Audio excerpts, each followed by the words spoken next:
অনেক লোকে আমাকে প্রশ্ন করে, আমাকে কমেন্টস করে যে ভাই আমি কুয়েতে আসবো, কিন্তু আমাকে একটা এজেন্সির নাম্বার দিন, অথবা ভালো কোনো পরিচিত এজেন্সি থাকলে আপনি জানান।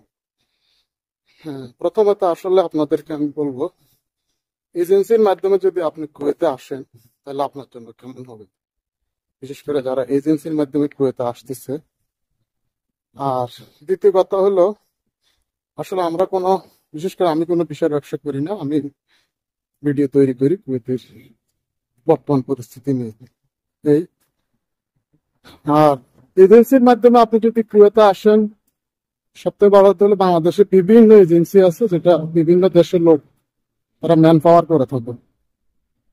এজেন্সির মাধ্যমে যদি আপনি আপনার ফাইল জমা দেন, তাহলে দেখা যায় আপনাকে ফাইল জমা নিলে আপনার থেকে কিছু টাকা নেবে।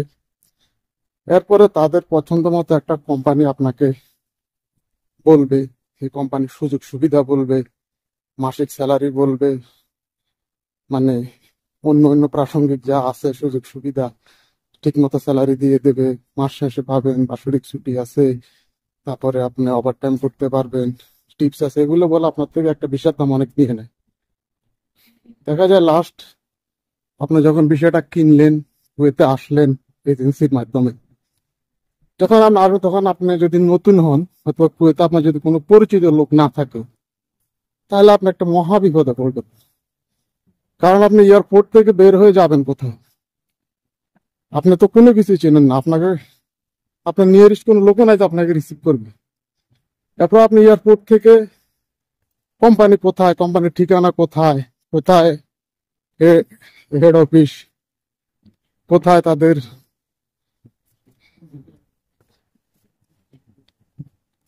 তাদের ব্যারাক কোথায়, কিছু আপনি চিনবেন না, আপনি কাকে ধরবেন। এখানে এসে কোথায় কিভাবে আপনি আকামা করবেন, কিভাবে আপনি থাকবেন, সমস্ত কিছু আপনার ঝামেলা পড়ে যাবেন।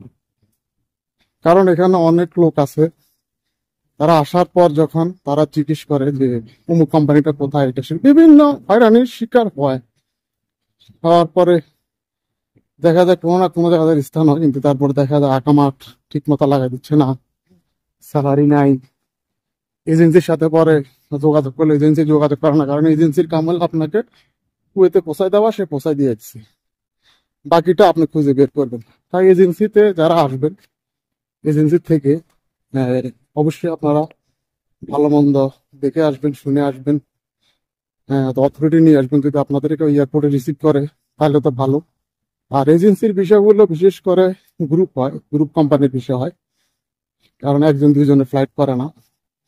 কারণ এরকম 10-15 জন গ্রুপ বিষয় হয়, তখন দেখা যায় কোম্পানির সুপারভাইজার অথবা মন্ডল যায় রিসিভ করে। ঠিক আছে, তাই বিশেষ করে বাংলাদেশ থেকে যখন এজেন্সিতে কুয়েতে আসবেন এবং যে কোনো দেশে যাবেন, আপনি দেখতেছেন এজেন্সি থেকে যারা অন্য অন্য দেশে যাচ্ছে তারা প্রতারণার শিকার হইতেছে। ভালো থাকবেন। আজকে ভিডিওটি এই পর্যন্ত। ভালো লাগলে ভিডিওটি জনস্বার্থে শেয়ার করবেন, লাইক করে আপনাদের কমেন্টস করবেন, মতামত জানাবেন, অবশ্যই আমি উত্তর দেবো, এবং আমাকে ফলো করে রাখবেন। আল্লাহ হাফিজ।